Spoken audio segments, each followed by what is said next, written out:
week one of the Diddy trial, what the government is trying to prove and how the defense is pushing back. Interestingly enough, both sides start by telling the jury that there are two sides to Diddy: the boisterous, larger-than-life entertainer that we all know, and then the side that the public never saw. The government, though, focused entirely on the dark side, the Diddy that beat Cassie in an elevator lobby as she tried to leave an alleged freakoff. They say he preyed on her when she was 19 years old, trapping her into a predatory 10-album deal, killing her career, and spent years consumed by his depraved sexual fantasies. The Freakoffs, man. Listen, Cassie's courtroom confessions had everybody talking about him. She walked away with $20 million. She could have just taken that money and ran away with it. But now, this whole case has the internet asking, why does this all feel so messy? Is she just a victim? Was she complicit in some of this? Was this really about justice or a high price exit from a toxic situation? And no, she's not the one on trial here, but in the court of public opinion, she does not look so innocent anymore. We're here to tap in and tune into that right here on Champ Talk Reactions right after this.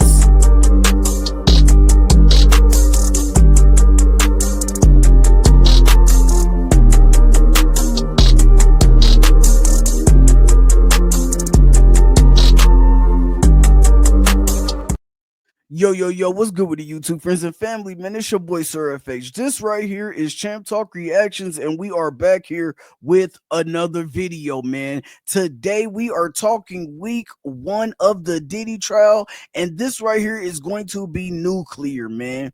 Cassie, she took the stand, man. She walked away with $20 million in the settlement with Diddy and another $10 million from the hotel that leaked the video.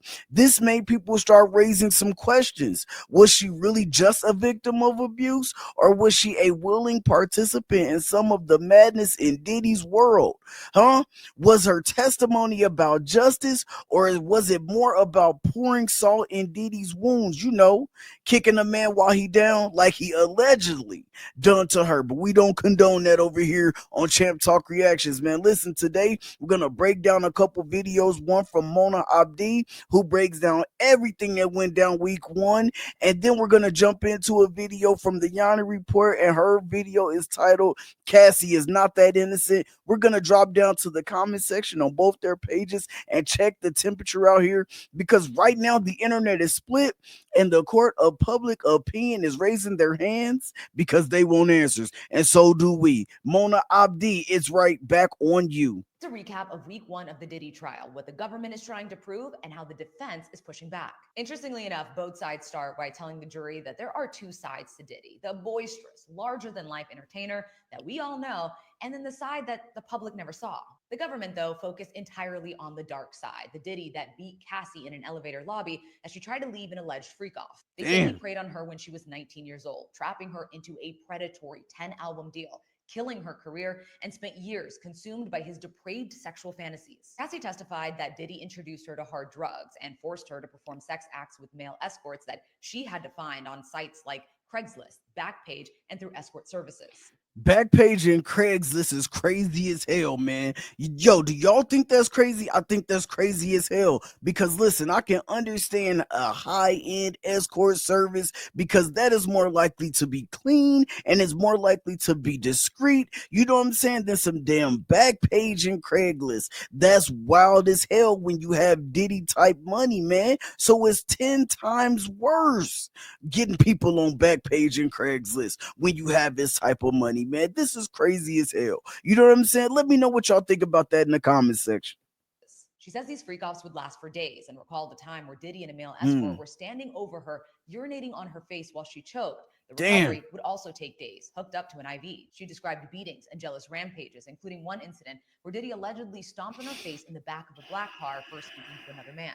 Sometimes she says Diddy would get violent simply for making the wrong facial expression. When all was said and done, she says his security team and team of assistants cleaned it all up. Prosecutors ending their questioning with a moment that stopped the room and left one juror in tears. Cassie told the court that 5 years after leaving Diddy, after getting married, after having kids, and trying to start fresh, she contemplated taking her own life because she said the pain and the trauma was too much to bear. Diddy's defense team, comprised of some of the top trial attorneys in the country, are pushing back. First, they say that this was a toxic, volatile, but loving relationship, and that this case is a domestic violence case, not a sex trafficking case. They're not denying that Diddy was violent or that he abused substances, but they're saying at its core, this was a relationship that had its ups and downs. And they also were trying to tap into something more universal with a jury of 8 men and 4 women. They zeroed in on the jealousy and infidelity in the relationship on both sides. And despite the 17-year age difference, the defense says that Cassie was no ordinary 21-year-old when she got with Diddy. She was someone who already had money,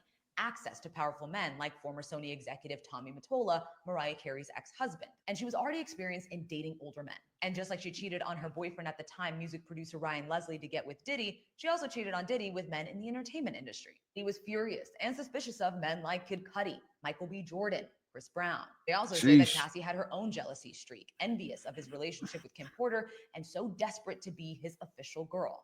Damn, so are they trying to say that she cheated her way into every single relationship that she got into? Like monkey branch from man to man to man. So is this a case of her just trying to move up, so to say? Like you go from Ryan Leslie to Diddy and things like that, and now then there's alleged names like Michael B. Jordan and Chris, but now those are alleged names. We know at least Ryan Leslie to Diddy, what I'm saying, is an upgrade, right? So is she just monkey branching, trying to find the best man that she possibly can? Let me know what y'all think about that. The defense showed text messages from Cassie to Diddy where she said that she, quote, can't wait to do a freak off, and that she wanted to do it, quote, for the rest of their lives. In the line of questioning, the defense argued that these sexual encounters were consensual, consistent of a swingers lifestyle, a rock star lifestyle. They also pushed back on claims that Diddy killed her career, saying quite the opposite, pointing to the fact that the only reason that an up-and-coming artist like her was able to collaborate with Nicki Minaj, Lil Wayne, Rick Ross, Pusha T is because of Diddy. They also brought up that infamous 106 in Park performance where, in her own words, she said she bombed and Diddy helped her recover from, insinuating that maybe her career didn't take off because she didn't have what it took. They also pointed out that her pattern of infidelity continued right into her current relationship, as her now husband sits in the courtroom, questioning her about a moment where Alex Fine was FaceTiming her at 3 a.m. while she's in bed with Diddy. And finally, they brought up her drug use outside of Diddy and hinted that money troubles may have been the real motivation for filing that lawsuit. Damn, hey, if money troubles was the reason, man, she got 30 million reasons why she good to go now. You know what I'm saying? Let's go ahead and take a look at some comments here, man. So we got Cooley X 3 times. You know what I'm saying? She says the defense says she wasn't an ordinary 21-year-old. She had money and access to power, but in the same breath, they say that Diddy made her career. Well, ma'am, he got her in the room and in the booth with people like Rick Ross and, Pusha T and all of that. Now, it's not to say that her family couldn't, but it's what he done in that case and in that situation. Jojo Kaleido says she was abused, brainwashed, and manipulated. I hope they all recover. I don't know who they all are, but, definitely prayers sent to Cassie. Hope she can get through this. KM Valdez says, hearing the way that Diddy's side is defending him makes her so angry. Okay, we got you. So y'all can see how this is going, man. This is like 1-for-1, basically, right? Then Island Persona says, unfortunately, I do not believe Cassie's trauma started with Diddy. She was a teen dating someone 10 years older before him. Her decisions feel like the result of childhood trauma, man. Let's take it to the big screen so we can get ready to go into the next video. We're gonna break down what we just, a little bit of what we just heard from Mona Abdi, man. So Mona Abdi was there. She's been there in the courtroom and she knows what's going on there. She said they painted Diddy as the abuser that he is, a predator and the ringmaster of chaos. Cassie did admit he introduced her to hard drugs and made her find men on Backpage and Craigslist, which is crazy as hell. And he got violent from time to time, as y'all seen. We all seen in the video from the hotel. So we all seen that. So we all can admit to that, right? But then she admitted to almost unaliving herself in her new marriage, man, with her new husband. So she took all of that trauma into her new relationship. But if she did cheat her way into that relationship and just monkey branch, didn't give herself a chance to heal or work on herself at all, then I can see how that definitely could happen, right? So that's just pain on top of pain on top of pain, pain on a whole nother level, man. But to top this all off, right, she admitted to having intercourse with a lot of men. They had photos and all of that, man, and she had to name names, terms, and all this type of stuff, all different cities, LA to Vegas and all that, right? Getting urinated on, having a bunch of UTIs and even mouth sores, right? Because these freak-offs were not only just lasting hours, they were lasting days sometimes. And so, man, could you guys just imagine this type of stuff, right? On the flip side, Diddy's team was like, listen, this is just toxic love. There was some DV. We all seen it. We all know. We cannot deny that there was definitely DV in this relationship. But there was hints of jealousy. There was infidelity. There was envy. They're like, yes, we're not denying no type of physical abuse because we can't. There's evidence to that. But we're not going to sit here and say that there is anything more going on than a toxic love story gone wrong. So, man, hey, y'all got to let me know what y'all think about that in the comment section. Matter of fact, make sure you like, comment, subscribe if you like the vibe over here, man. Let's go ahead and get ready to tap into the Yanni report and see what she got to say and see what's going and what her people are saying down in the comment section on her page. Yanni, it's on you. And Tuesday, if you had to ask me, I would say, man, Diddy just, oh my goodness, he just took this 19, 20-year-old girl. She was at a very, precious stage, and he just took that and, pretty much defiled her innocence. That's what I would have thought Monday and Tuesday.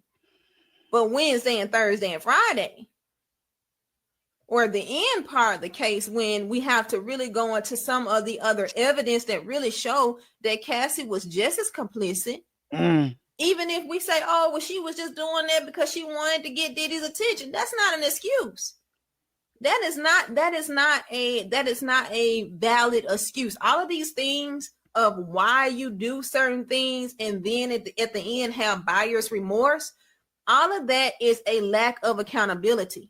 And again, her being able to get up there and tell her story and lay out every gruesome, embarrassing account, because there's some things, even myself, I'm like, it's just going to be me in the Most High that knows this. I think most of us know that there are some things that we have done in our past, and we just like, listen, it's just going to be between me and you, Father. So for her to get up and give her account, nobody can take away the empowerment that she said she felt. There are things that, she may needed to confront.